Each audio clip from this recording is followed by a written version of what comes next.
Welcome in. What's Right with Nick Wright, episode 356. This episode, as always, of What's Right with Nick Wright is brought to you by Boost Mobile. A ton to do today. It is officially, as we have said a few times, football season, and the Cowboys, once again in August, have kind of hijacked the news cycle. But this one, I know that I feel at least, pardon me, is a little different than the last couple years. We will explain why in a moment. But first, straight to voicemail, brought to you once again by our friends at Boost Mobile. The Bills make their Hard Knocks debut. You know, Damonza, it's kind of a sad thing that's happened. Hard Knocks is gone. I'm not taking shots. The Hard Knocks has gone from like, oh my God, appointment television to like, the Bills are one of the teams I'm most interested in. And now it's just kind of like back burner. And maybe that's also a part of that is the way people consume media these days. I figure if there's anything really awesome, I'll find out about it the next day anyway and be able to go back and watch. But Hard Knocks once upon a time was one of my favorite shows ever. And now there's a super interesting team that is the only real alleged rival of my team, and I know nothing about episode 1. And so I think they just chose the wrong team or something? Or no, that's my point. I don't think they could have picked a team other than Kansas City that I would be more interested in, and I'm still not watching it. I just think that there is now so much access, and there's in-season Hard Knocks, off-season Hard Knocks, that it maybe lost a little bit of its, at least for me, they needed the Browns this year. Flair's maybe the wrong word, but exclusivity. Also, Antonio Pierce, life comes at you fast in the NFL. 1 week you've got the blueprint for stopping Mahomes. The next week you're wearing all Chiefs gear, walking down in St. Joseph, Missouri, hoping to get a job. Like, such is life for a lot of former Raider coaches. You talk a lot of big game about beating the Chiefs. You're not able to beat the Chiefs, and then you say, hey, maybe you need a linebackers coach. And the NFL does not ban smelling salts.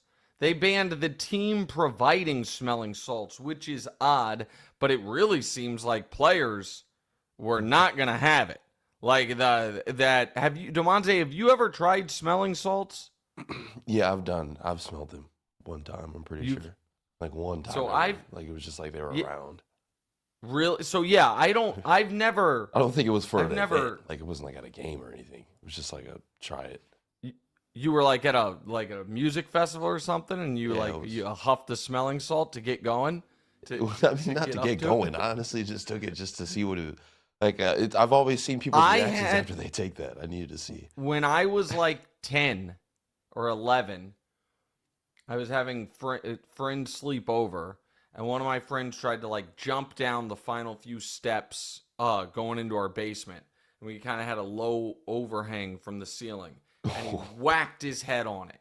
Bad enough that it like cracked the plaster or whatever. And I think was pretending, now that I look back on it 30 years later, to be unconscious. But we were all freaked out. And I remember vividly going upstairs and getting just table salt and putting a handful of it and like holding it up to his nose. I was 10 years old. I didn't know what I was doing.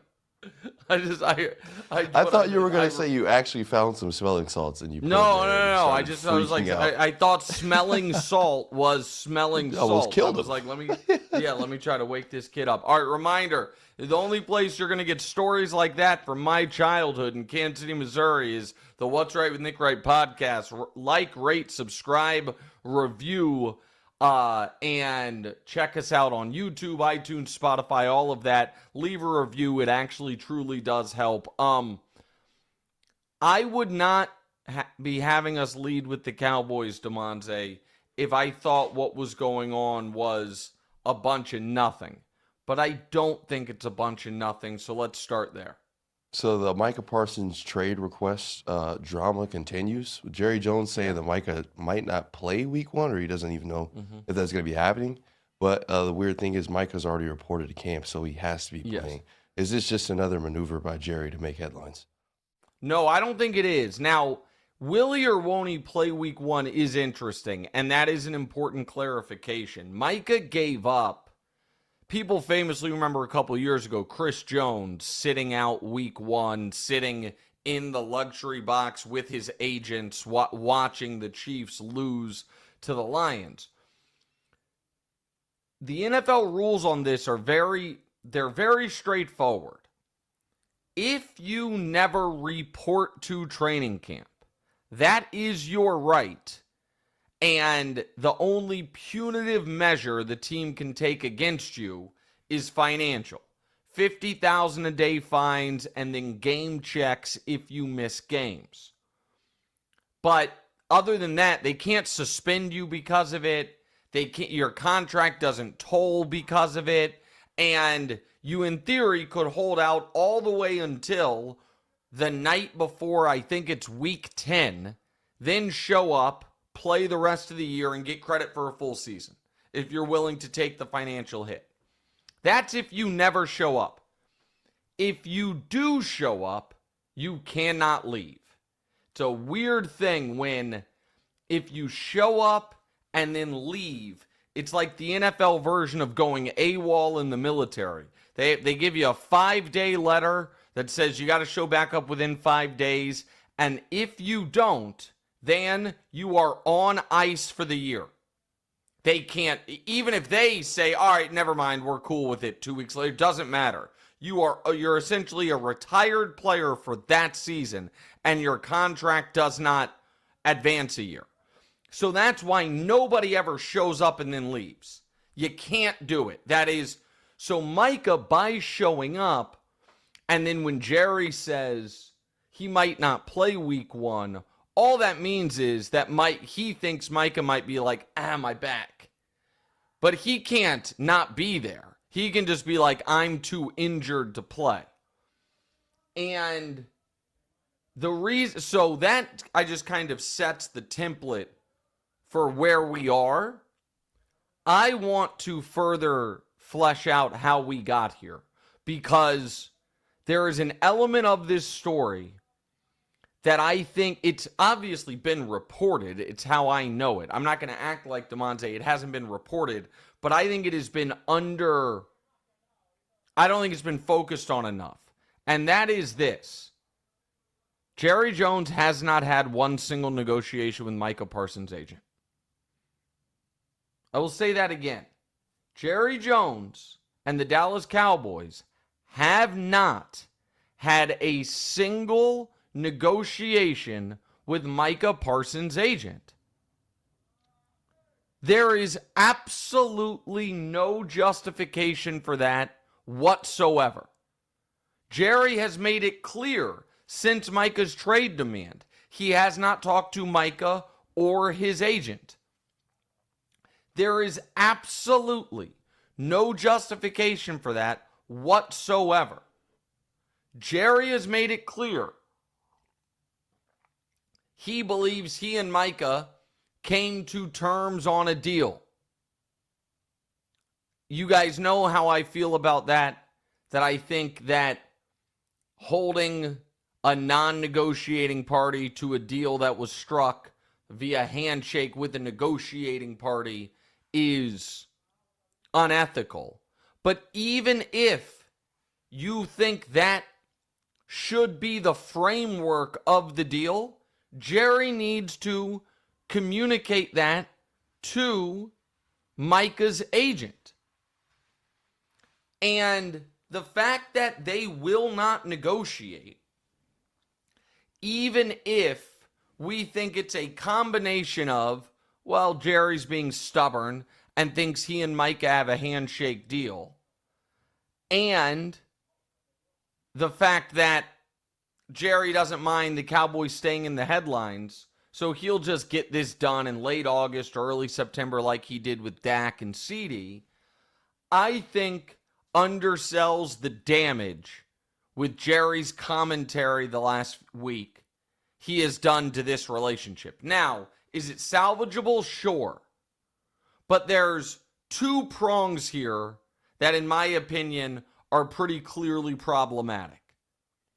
Prong one is, even if it gets done on the timeline of Dak the night before the first game, Dak was practicing. Dak was in doing all of the stuff to get ready for the season. Micah's out there just chilling. And if the Cowboys play the freaking Philadelphia Eagles week 1, if they have any hope of having a surprisingly great season, that starts with a fast start, with upsetting the Eagles in week 1, and you're off to the races. You're now obviously behind the 8 ball on that. But the other, I think, longer lasting concern is this is real damage to the trust and relationship you have between you and your best player. And no one has properly explained any justification for how Jerry's handled this. There is no... Go ahead. You said Jerry needs to be talking to his agent. Is his agent reaching out to Jerry? Like, is Jerry yes, just that's saying, right. like, we won't talk? No, so the 105.3 The Fan in Dallas yesterday reported that the agent reached out twice in the last 18 months. And that the Cowboys won't call him. Jerry's just saying we and already won't have it in writing. engage. Say it again? Jerry's just saying we already have it in writing. No, well, not in writing. That we have a handshake deal. Jerry's saying it's not in writing, but we have it agreed upon. But here's the other problem with that. And this is, yesterday's price is not today's price. If you agreed to it in March and you think that's the deal that should have been done, you should have figured out a way to get it signed in March. But you also, here is the problem with Jerry's comment this week about, I bought the Cowboys on a handshake deal. 100% that happens. Like, big, high-level business and real estate transactions and acquisitions and mergers, all this stuff, that happens over a dinner or on the golf course, general framework, handshake, all the time. But that is when both parties involved are their organization's lead negotiator. And the comp I used on TV yesterday that I was hesitant to use, but because it has bad connotations, but I don't think anyone will misinterpret it. It's why, if you're questioned by the police, you say, I don't want to talk to you. My lawyer's going to. I pay this guy to do this for me. Now, my lawyer cannot, agree to a plea bargain without me signing off on it. I am the final yes or no, but I am not engaging with you, professional interrogators or negotiators, depending on the analogy you want to use, when I'm not that. And so I do think, there's a lot of business that is done where you verbally, in a meeting, agree to something and then you paper it later. But first of all, that has to involve the people who are supposed to be the ones negotiating. And second of all, that absolutely runs the risk of facts on the ground changing and a deal not being signed. And so I like Micah. Full disclosure, I know Micah a little bit. But he hasn't been talking to me about his negotiation. But I've never disliked Jerry Jones.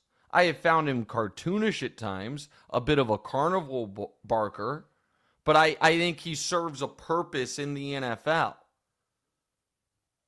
But this is ridiculous. And to just once again remind the audience of, before we move on, the thing we did on Tuesday about this, Micah's draft class. The first overall pick, Trevor Lawrence, got a contract extension, top of the market. The 5th overall pick, Jamar Chase, got a contract extension, top of the market. The 6th overall pick, Jalen Waddle, got a contract extension, top of the market at the time for wide receiver 2s. The 7th overall pick, Penei Sewell, got a contract extension, top of the market for offensive tackles. The 8th overall pick, J.C. Horn, and the 9th overall pick, Pat Surtain II, got contract extensions, top of the market for corners.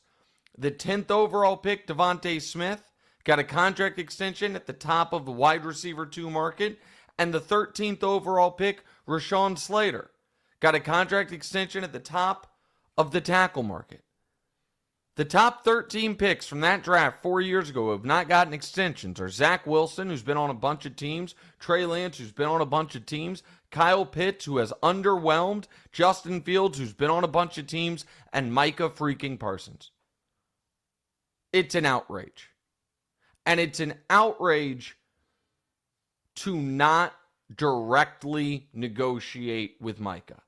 Now, with Micah's agent, pardon me. Now, if after directly negotiating with David Mulugheta, you then determine Micah wants $50 million a year with $200 million guaranteed, then you can break off negotiations. Then you can say, too rich for our blood. But to never negotiate with him and to instead hide behind, we came to a handshake deal in March, is absolute nonsense. Has your, I know you're trying to finish up, but has your likely maybe what if from Tuesday changed isn't he? I still think it's likely the Cowboys re-sign him. But I now would say maybe that he just plays out this year. And the what if is what if they trade him. And and I saw the Aaron Donald, if he got traded to the Rams, he'd come out of retirement thing. I don't think the Rams can make it work. But Micah, Jared Verse, and an out-of-retirement Aaron Donald would be pretty sick. Yeah.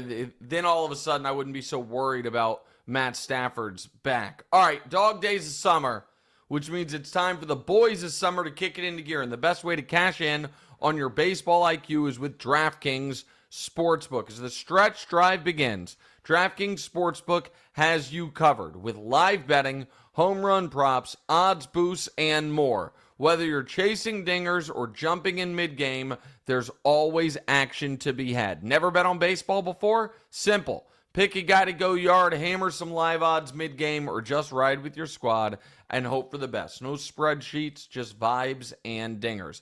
Sadly, the Royals are off today. Thankfully, it's coming off a win. Can't get swept by the damn Boston Red Sox. Nice victory yesterday. Settled things a bit. Don't like losing 2-3, but it's all right. You rally. Still alive for the wild card. So tonight, how about Paul Skeens and the Pirates on the money line against the Reds? Get Paul Skeens minus 176, or you can bet O'Neal Cruz hit a home run at plus 425.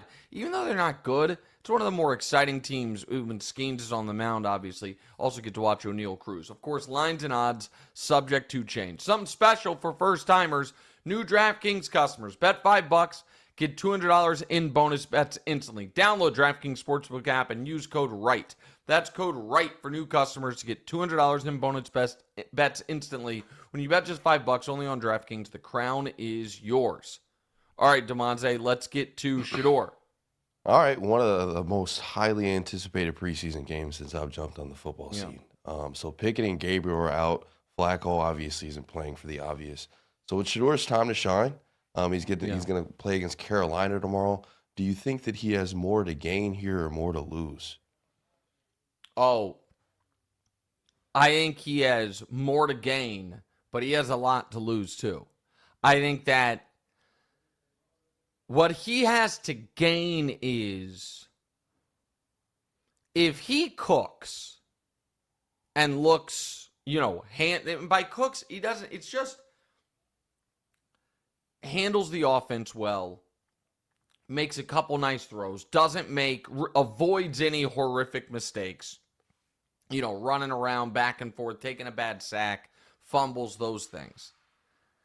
And then, after game 2 of the preseason, when Dylan Gabriel will get to play, if Gabriel struggles, to me, and I think Gabriel is likely to struggle, and again, folks can say, Nick, this is your bias against small quarterbacks, and I would say that is correct.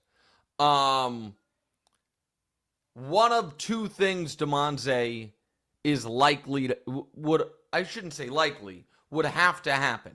If Shedeur plays well in preseason game 1, and then Gabriel struggles in preseason game 2, I would think one of these two things would happen. One, Shedeur would elevate past Gabriel on the depth chart, which is all he could hope for. Shedeur's goal, realistic goal, was never be the week 1 starting quarterback. Maybe it was personally, but it was not, that shouldn't have been. I don't care what his personal goal is. That's not a realistic goal for him to do as a 5th round pick with all those quarterbacks on the roster. A realistic goal, however, was when we break camp, when preseason is over, I want to be the highest ranked rookie on the quarterback depth chart. I think that's very important.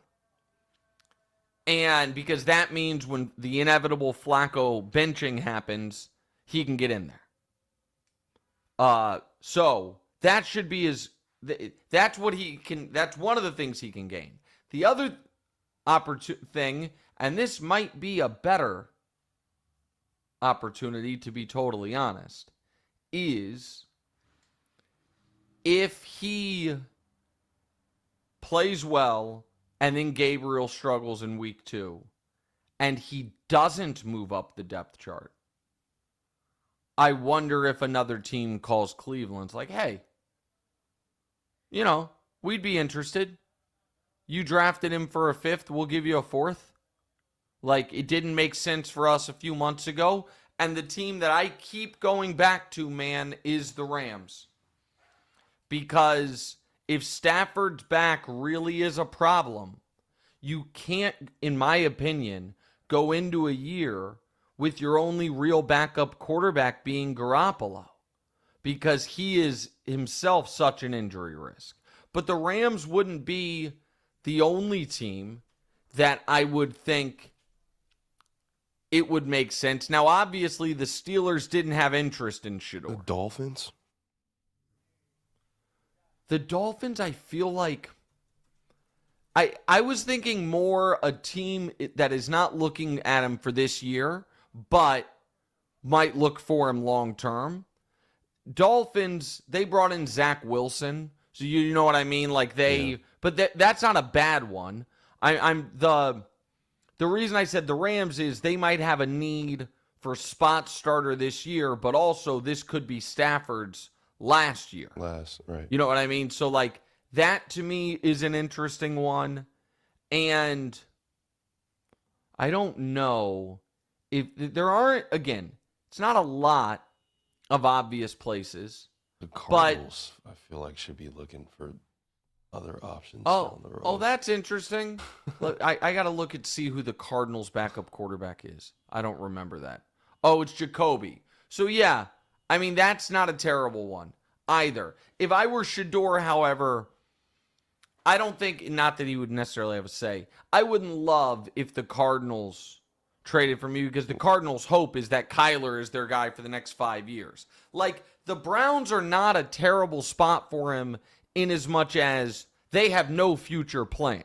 Right. The Rams would not be a terrible spot because they have this great head coach, but an old, banged-up quarterback. It's the same reason a lot of people thought the Steelers, in theory, could sign Rodgers and still draft Shedeur. Like, more as a long-term piece. And so that is what he has to gain. Here's what he has to lose, though, pal. If he plays poorly, he is fourth string. And he's going to stay there for the time being. And you don't rise up from fourth string your rookie year ever. And so this is pro sports. Everything, and this is a point Danny made yesterday on the TV show that came across as harsh, but is correct. Shedeur did not earn starting the first preseason game. Now, he has handled himself really well. He has, I think, practiced well. That's at least according to the reports. But the Browns still have him listed as their fourth string quarterback. He is starting because their first string quarterback's 40, their second string quarterback's injured, and their third string quarterback's injured. So this isn't an instance of, rapid ascent. This is an instance of everything falling just right to give you this opportunity. And that can be a blessing or a curse, man. That can be damn straight. This is how I get out there and show them what I can do. And it also can be a shit. I needed another few weeks. I needed more training camp practices. And now the image everyone's going to have of me is me. But if Gabriel does bad as well, it's not even if Shedeur does bad, doesn't mean that Gabriel's going to do well. So no. And I'm not saying that Dylan Gabriel's going to do poorly, but it's no, that's fair. But you don't move if the third string and fourth string play poorly. You don't move up the fourth string. You know what I mean? So but just as far as opportunity, they wouldn't be looking to give him more shots. I don't know. In the next I think game. So. Here's the thing. Well, let me add one other thing, then I'll answer that. The other thing that I think is likely to happen to Damonza, if Gabriel and Shedeur both play poorly, is they're just more likely to keep Pickett. And then, you know what I mean? And then there's more of a log jam. That's the other kind of hang up here. And so, but then I don't believe the Browns are setting up Shedeur to fail or some of these kind of Colorado-based conspiracies. I do think, however, there are some weird inter-office politics going on about who wanted Gabriel, who wanted Shedeur, and who gets credit for who is good. And so, if a lot of the speculation is true, which is the front office and coaching staff wanted Gabriel, and the owner wanted Shedeur, does it behoove the front office and coaching staff to be well, the guy we wanted, we're the football people that we evaluated, we were wrong, he's and so that part I think could potentially work against Shedeur a little bit, but if he's good, he's good. If he plays well, he plays well. Think he should be conservative, or do you think he should be flashy, or should he play more of a conservative role? No, the goal should be Martin Cabral, 0 mistakes. No mistakes. So, it's got to just be 0 mistakes. No delay games, no false starts, 180. No 12 men in the huddle. You know what I mean? And honestly, in this setting, interception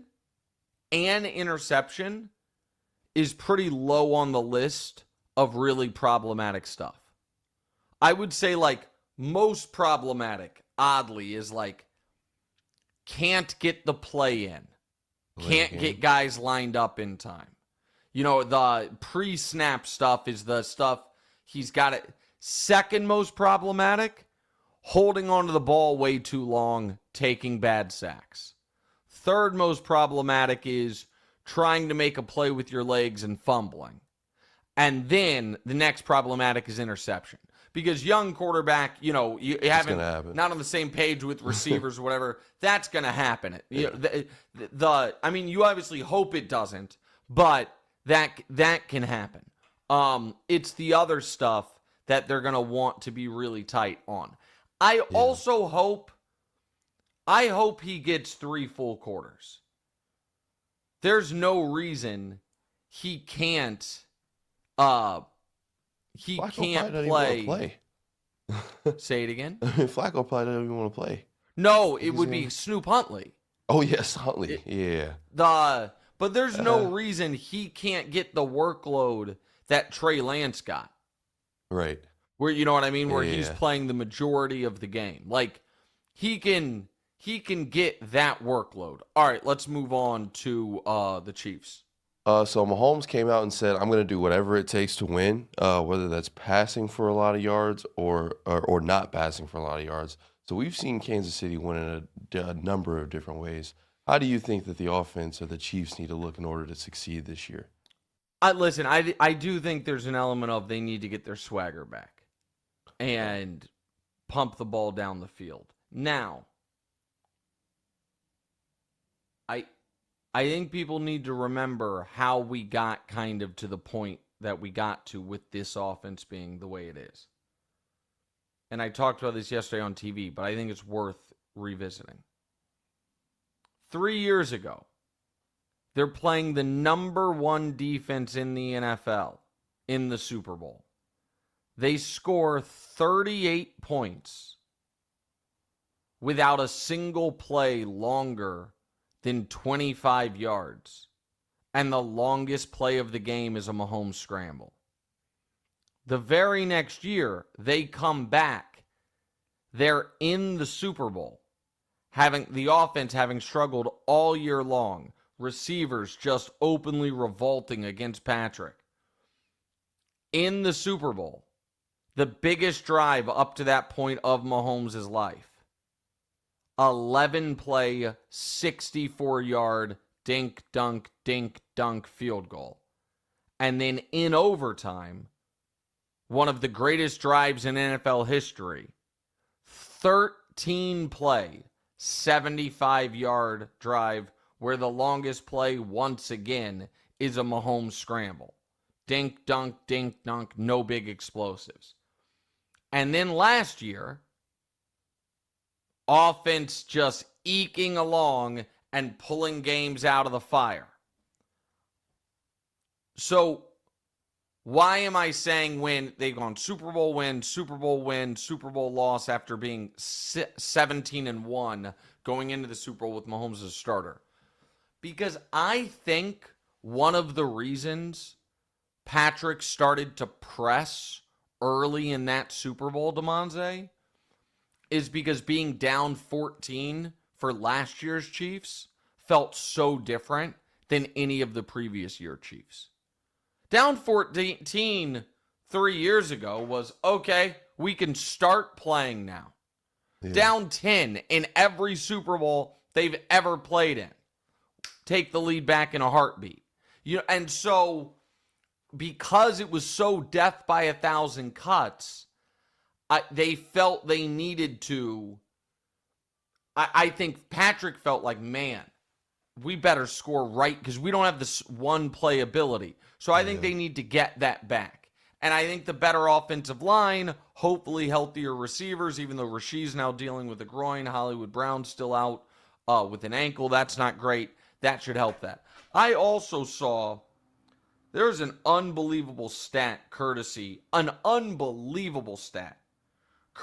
Warren Sharp that I would like to go over for a moment. But, so, quarterback's record when trailing entering the fourth quarter over the last 5 years. Let me give you the top 3 from 3 to 1, Damonza. In third place, best record when trailing entering the fourth, last 5 years. Okay? Jalen Hurts, 8 and 14. So that's pretty good. I mean, it's third best. So 36% of the time, the Eagles are trailing going into the fourth. They win anyway when Jalen starts.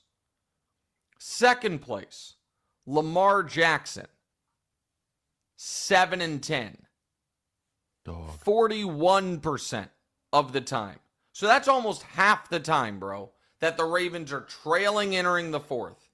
They win when Lamar's the quarterback. So third place is 36%, Jalen. Second place is 41%, Lamar. This is, again, courtesy Warren Sharp. First place, record the last 5 years, when trailing entering the fourth quarter. Patrick Mahomes, 14 and 7. 67%. That means the Chiefs would be an 11-12 win team if every game they trailed going into the fourth quarter. And the other, like, CJ Damonza is 1, 2, 3, 4, 5, 6, 7. He's 8th on this list. 2 and 10, 20%. Josh Allen is above average. 3 and 14. 18%. Joe Burrow, 4 and 23, 15%. Brock Purdy, 1 and 10, 9%. Like, so I say that for this reason.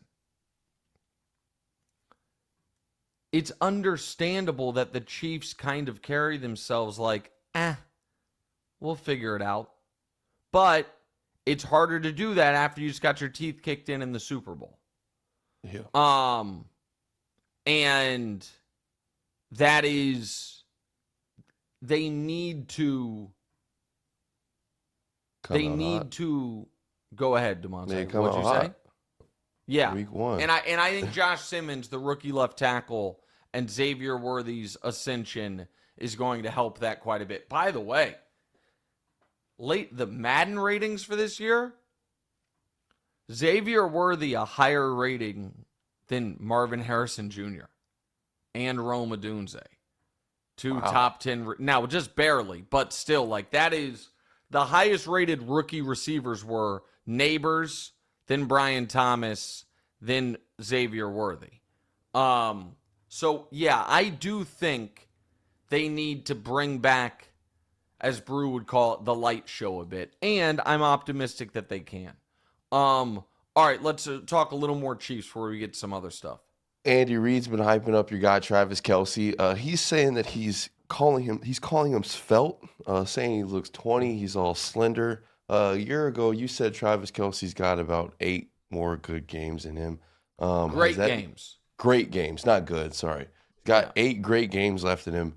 Has that number changed since, like, what would he have now at this time? Well, so into this year. Yeah, so I felt I thought he used a couple last year. Certainly the playoff game against Houston. The Texans, yeah. Was peak Travis. And I also thought he left a lot out on the field. The Christmas Day game against Pittsburgh. That if they knew they won, they were going to get the long rest that they all desperately needed. Now, those aren't the only big games he had all year, but some of the other big games he had I just thought were, the teams not being able to deal with him or, how the game plan filled out. So, again, Swifties, please, because I got absolutely crushed for this take last year because people misunderstood what I was saying. I think when you are Travis's age at that position, you have to be very diligent about when you go full throttle. And I think he knows that he only has so many full throttle games left. Now, do I think the added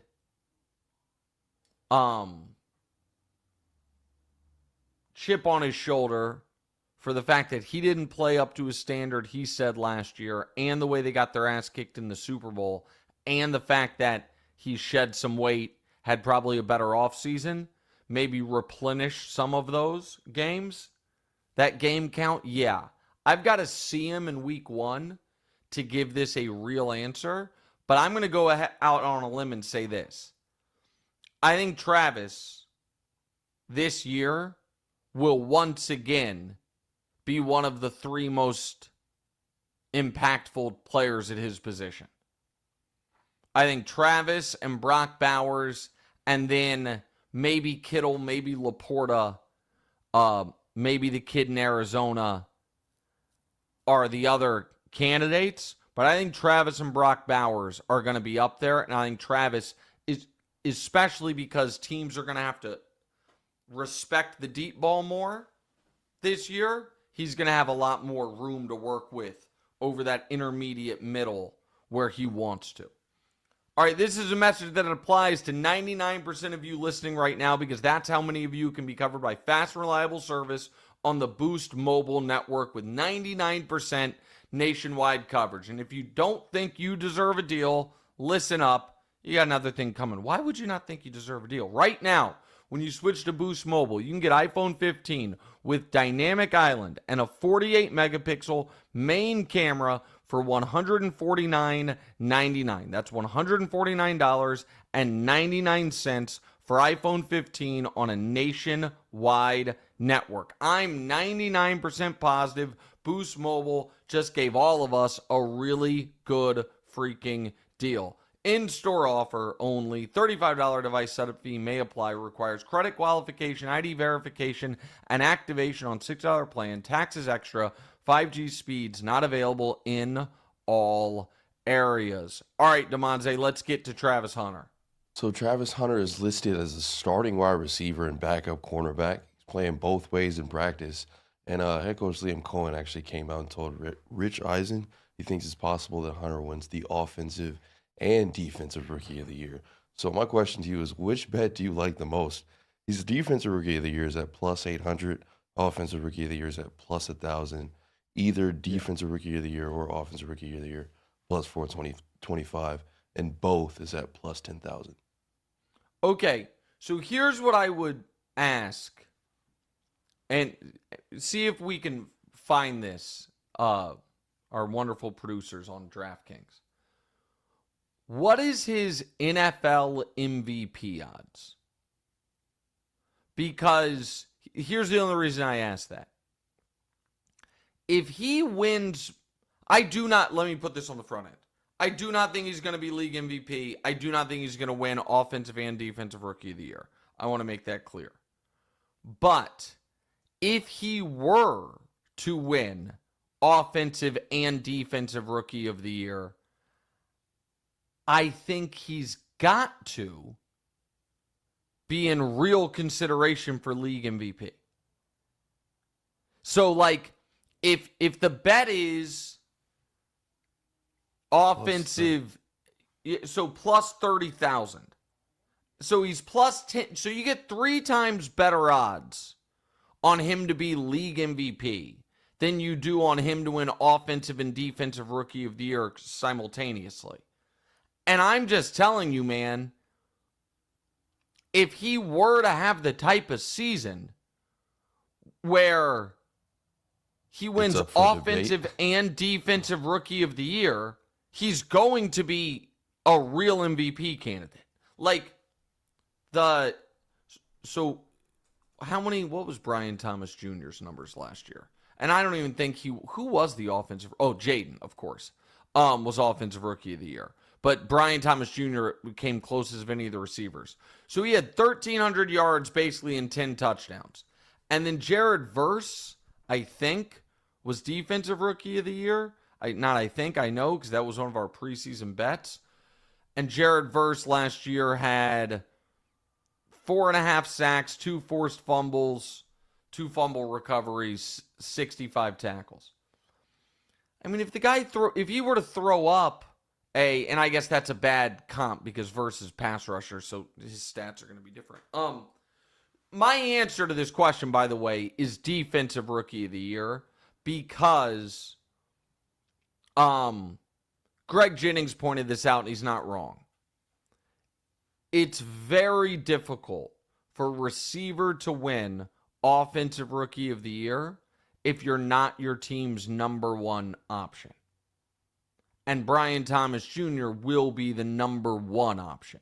He'll be a strong two, but it's just, is he going to get the volume, of numbers? I mean, Randy did it with Chris Carter on the team, but that year, as great as CeCe was, Randy was the number one option.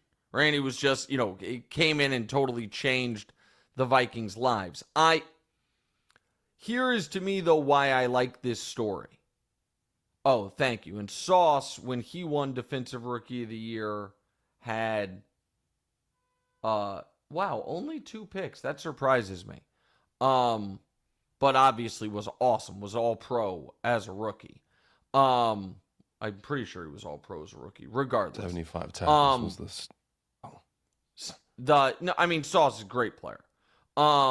75 tackles, 20 pass breakups. Yeah, that's an amazing season. Here's to me, though, why I liked what Liam Cohen said. It means, Damonza, they're going to give this kid a chance to go both ways for real. And I just want to see it. That's awesome. I just don't want a false ceiling on what he can do. Now, maybe the downside is you just have to pare it back a bit. The upside is he changes the way your team can be run. Like, to me, prematurely going out and being like, listen, he's only playing in spots on defense or vice versa would just be silly. I understand folks talking about he's got to tackle, he's got to cover, going to run 9 routes. It's not the Big 12 anymore. I get all of that.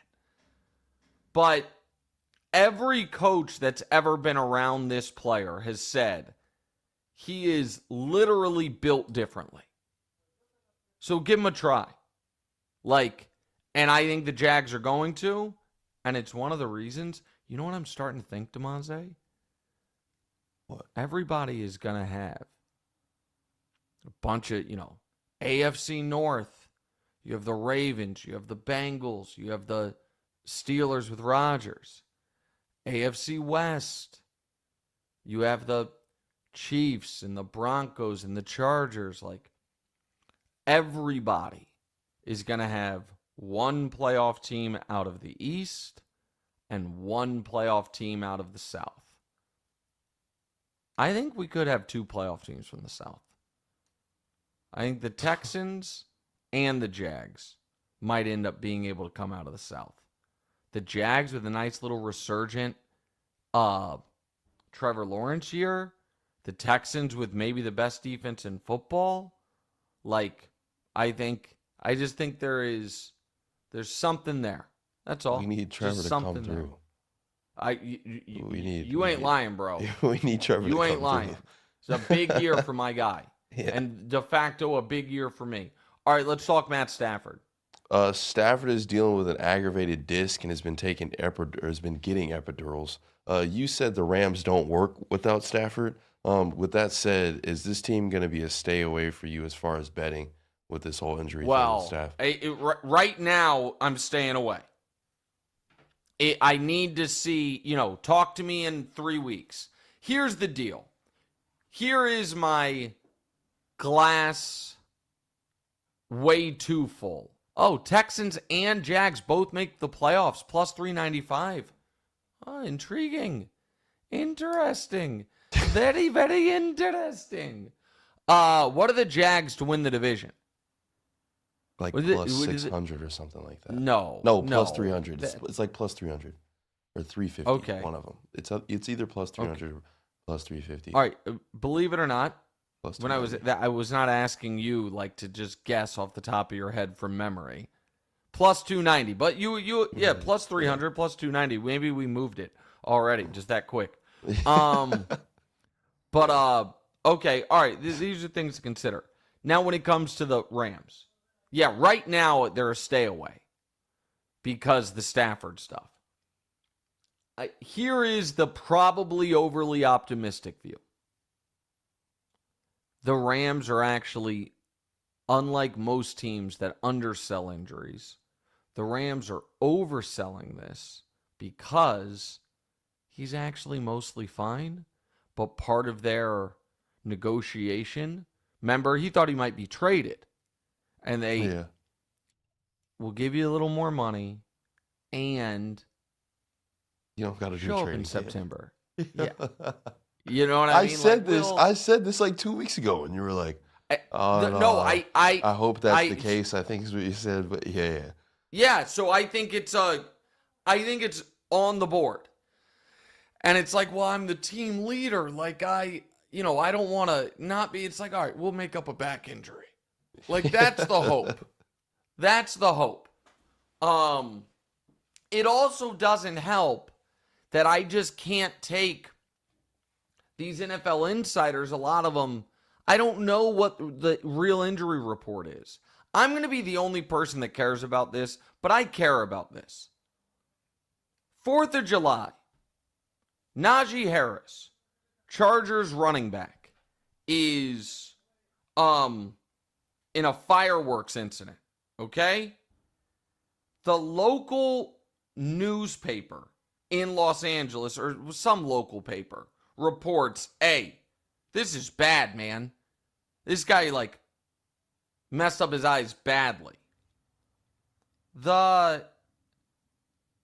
all of a sudden, the insiders parachute in and say, oh, no.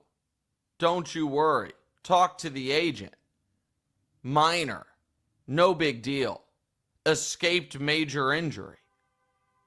Well, it's August 7th and Harbaugh can give us no update on him whatsoever. So, there is so much manicuring of injury. Every surgery went better than expected.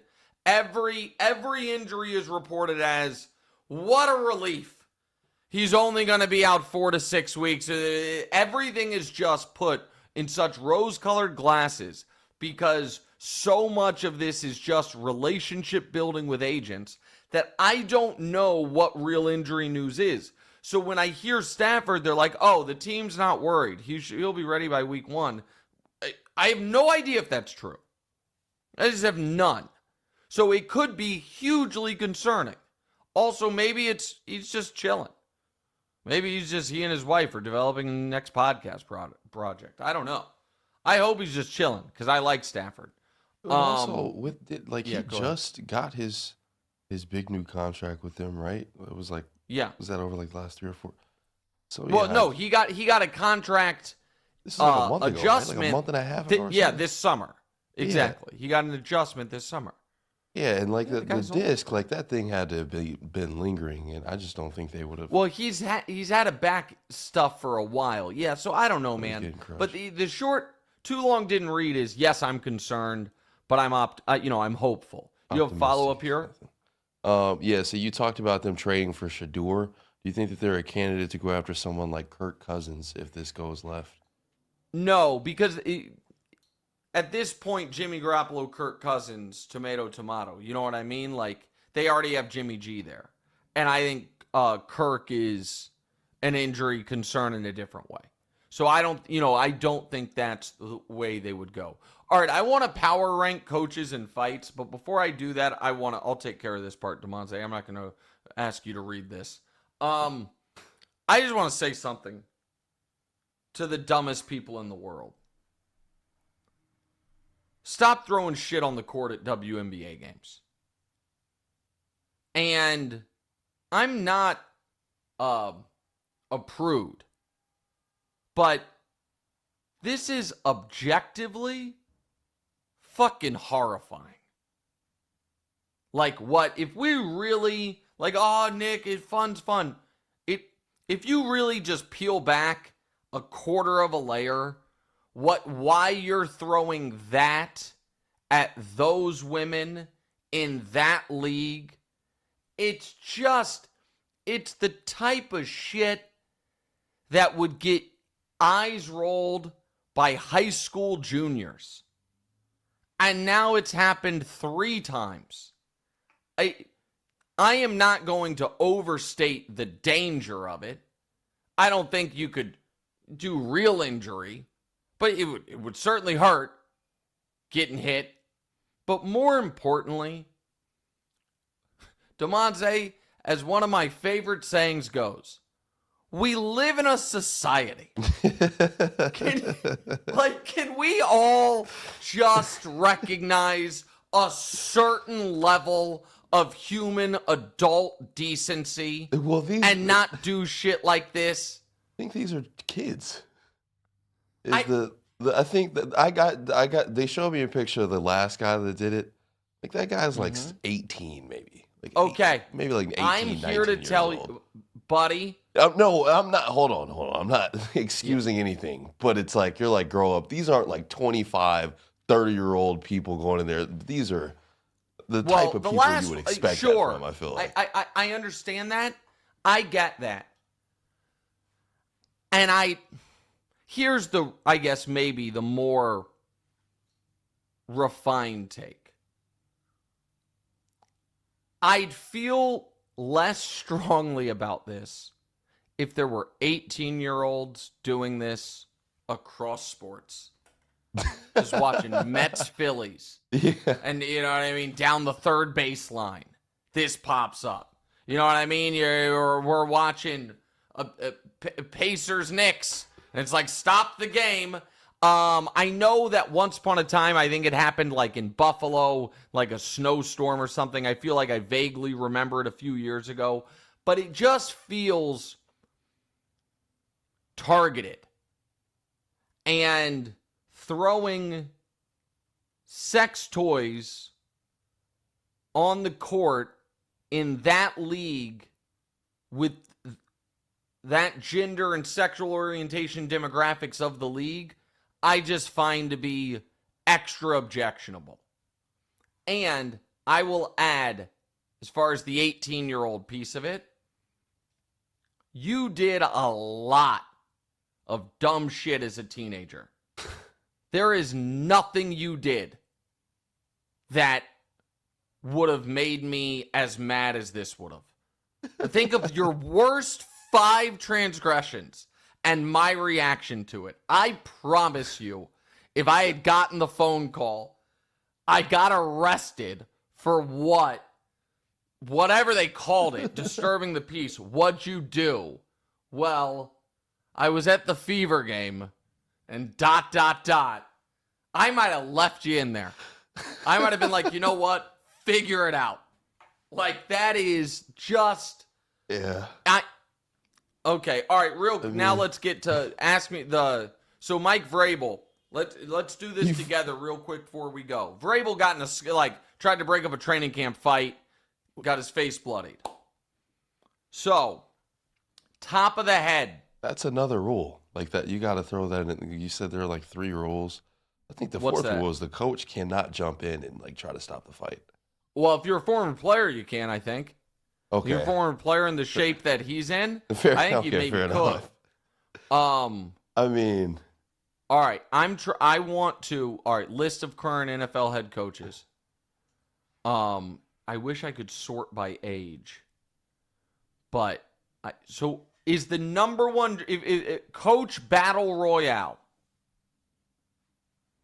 If they're all, it's an NFL head coach fight to the death. And I'm trying to figure out, I know who the last draft pick is. I know that. Who is it? I don't want to pick on the guy, but it's Mike McDaniel. Oh, jeez. He's the last draft pick.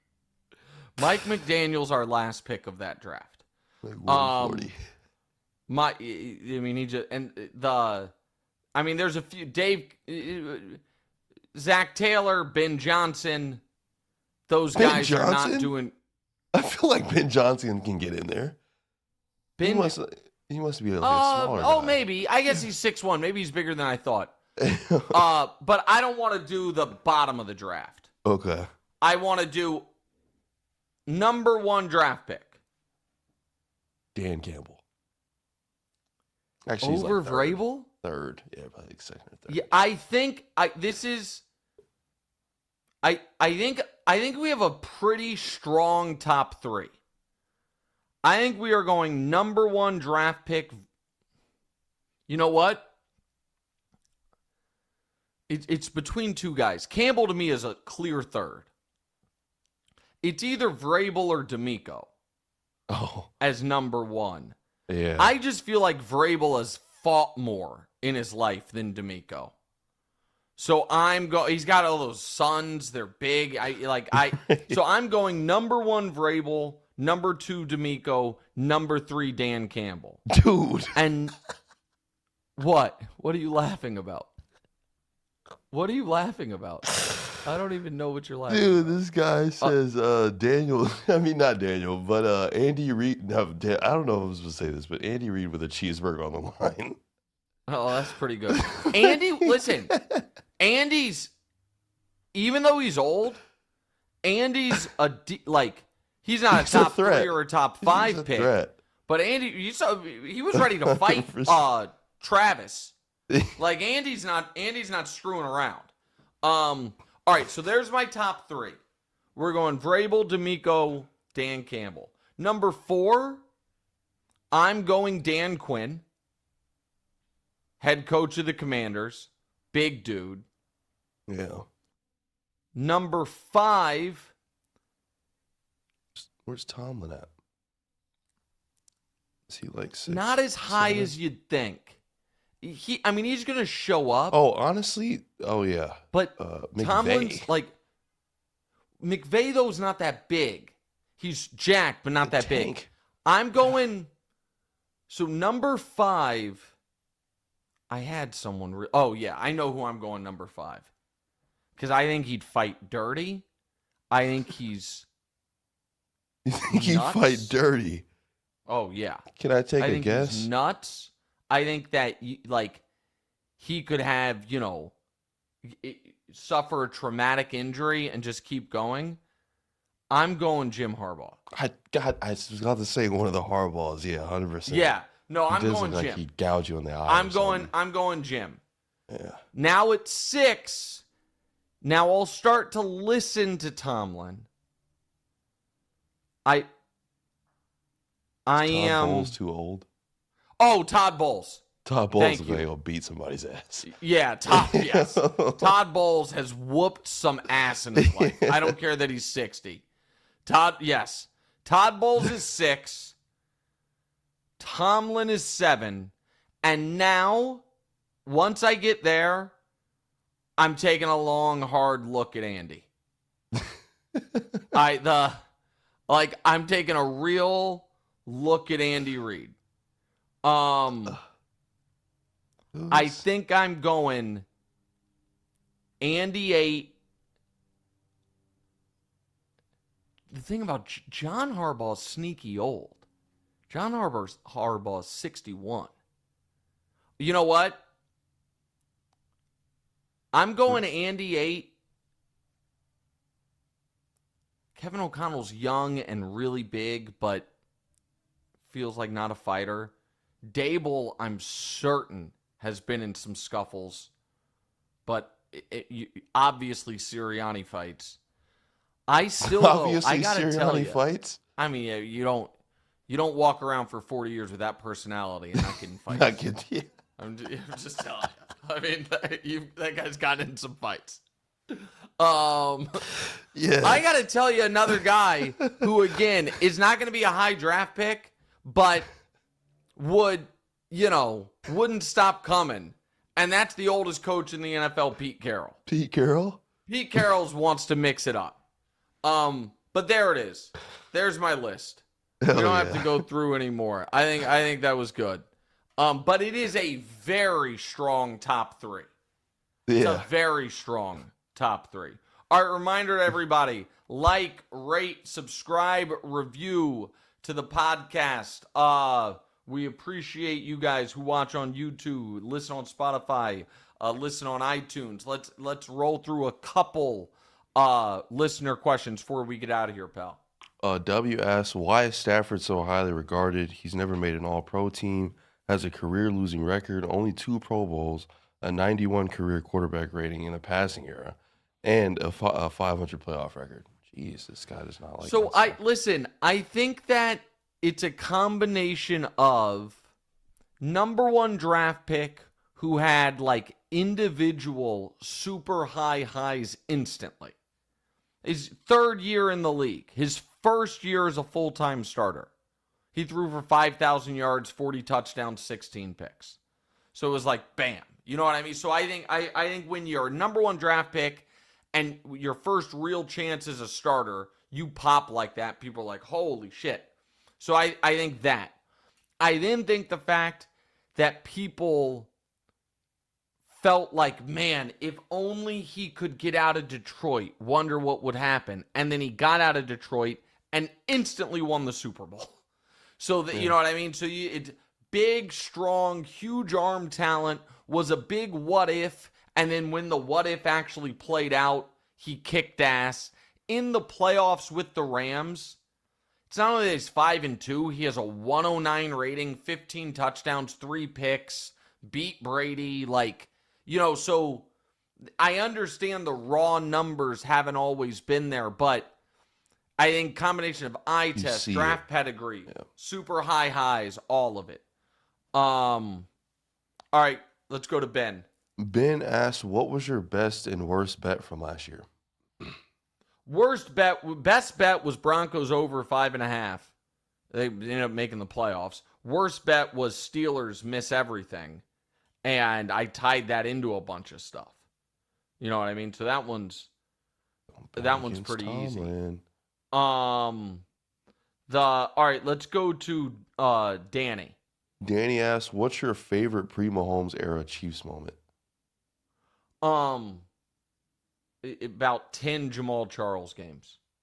Jamal was my favorite player ever before Patrick and Travis. And Jamal had like a 5 touchdown game against the Broncos that was sick. A bunch of Jamal Charles moments. Dorian says new nickname is Nick. We live in a society, right? I like that. All right. Thank you to Boost, to DraftKings, to Volume, to Blue Duck, to all of you guys for listening, and for Mike Vrabel for giving us that great content at the end of the show. See you guys on Tuesday. What's right?